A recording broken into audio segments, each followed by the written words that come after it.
सोचिए कि लोगों का एक समूह है। आपको क्या लगता है कि समूह को कितना बड़ा होना पड़ेगा जिसके बाद दो लोगों का जन्मदिन एक ही दिन होने की संभावना 50% से अधिक हो जाए? मान लीजिए कि कोई जुड़वा नहीं है कि हर जन्मदिन समान रूप से संभव है और लीप वर्षों को इग्नोर कर दें। जरा इसके बारे में सोचिए। उत्तर आश्चर्यजनक रूप से कम है। 23 लोगों के समूह में 50.73% संभावना है कि दो लोगों का जन्मदिन एक ही होगा। लेकिन एक वर्ष में 365 दिन होने पर भी यह कैसे संभव है कि साझा जन्मदिन की संभावना पाने के लिए इतने छोटे समूह की जरूरत है? हमारी सहज बुद्धि इतनी गलत क्यों है? उत्तर जानने के लिए आइए उस तरीके पर गौर करें जिससे एक गणितज्ञ जन्मदिन मैच की बाधाओं का हिसाब किताब कर सकता है। हम गणित के कॉम्बिनेटोरिक्स क्षेत्र का प्रयोग करेंगे, जहां विभिन्न संयोजनों की संभावनाओं पर विचार किया जाता है। पहला कदम समस्या को पलटना है।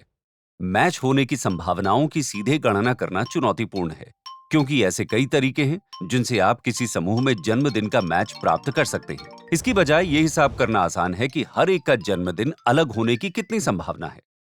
इससे क्या होता है, समूह में या तो जन्मदिन समान होंगे या ऐसा नहीं होगा। इसलिए मैच की संभावना और मैच न होने की संभावना का योग 100% होना चाहिए। यानी हम मैच होने की संभावना पाने के लिए मैच न होने की संभावना को 100 में से घटा सकते हैं। मैच न होने की संभावना का हिसाब करने के लिए छोटे अंकों से शुरू करें। इस संभावना की गणना करें कि केवल एक जोड़े के जन्मदिन अलग अलग हों। वर्ष का एक दिन व्यक्ति ए का जन्मदिन होगा, जिससे व्यक्ति बी के लिए केवल 364 संभावित जन्मदिन बचते हैं। ए और बी या लोगों की किसी भी जोड़ी के लिए भिन्न जन्मदिन होने की संभावना 365 में से 364 है, यानी लगभग 0.997 या 99.7% है, जो काफी अधिक है। चलिए व्यक्ति सी को लाते हैं। इस छोटे से समूह में उसका अद्वितीय जन्मदिन होने की संभावना 365 में से 363 है, क्योंकि दो जन्मदिनों को पहले ही ए और बी द्वारा लिया जा चुका है। डी की संभावना 365 में से 362 होगी और इस तरह से डब्ल्यू की संभावना 365 में से 343 होगी। उन सभी अवधियों को आपस में गुणा करें तो आपको संभावना मिलेगी कि कोई भी व्यक्ति जन्मदिन साझा नहीं करता है। ये 0.4927 बैठता है। इसलिए 49.27% संभावना है कि 23 लोगों के समूह में किसी का भी जन्मदिन नहीं होगा।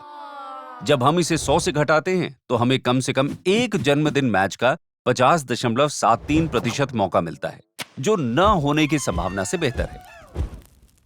अपेक्षाकृत छोटे समूह में मैच की इतनी अधिक संभावना की कुंजी संभावित जोड़ियों की आश्चर्यजनक रूप से बड़ी संख्या है। जैसे जैसे समूह बढ़ता है, संभव संयोजनों की संख्या अधिक तेजी से बढ़ती जाती है। 5 लोगों के एक समूह में 10 संभावित जोड़े हैं।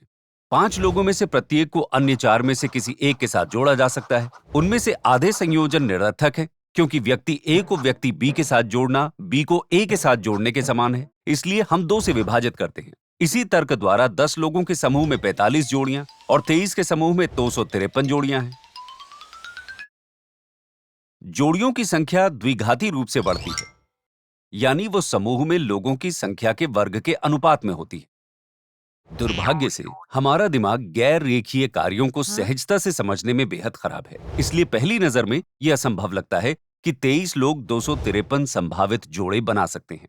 एक बार जब हमारा दिमाग इसे स्वीकार कर लेता है तो जन्मदिन की समस्या अधिक समझ में आती है। उन 253 जोड़ियों में से हर एक के लिए जन्मदिन मैच का मौका है। इसी कारण से 70 लोगों के समूह में 2415 संभावित जोड़े हैं और 2 लोगों का जन्मदिन एक ही होने की संभावना 99.9% से अधिक है। जन्मदिन की समस्या सिर्फ एक उदाहरण है जहां गणित दिखा सकता है कि जो चीजें असंभव लगती हैं, जैसे कि एक ही व्यक्ति का 2 बार लॉटरी जीतना, वास्तव में बिल्कुल भी असंभव नहीं है। कभी-कभी संयोग उतने संयोग नहीं होते जितने लगते हैं। ज्यादा क्लासिक विचार प्रयोगों से अपने तर्क का परीक्षण करना जारी रखें। क्या आप अनंत होटल में चेक करना चुनेंगे या आइंस्टाइन के जुड़वां विरोधाभास को हल करने के लिए अंतरिक्ष का रुख करेंगे? इन 2 में से एक वीडियो पर क्लिक करके अपना विकल्प चुनें।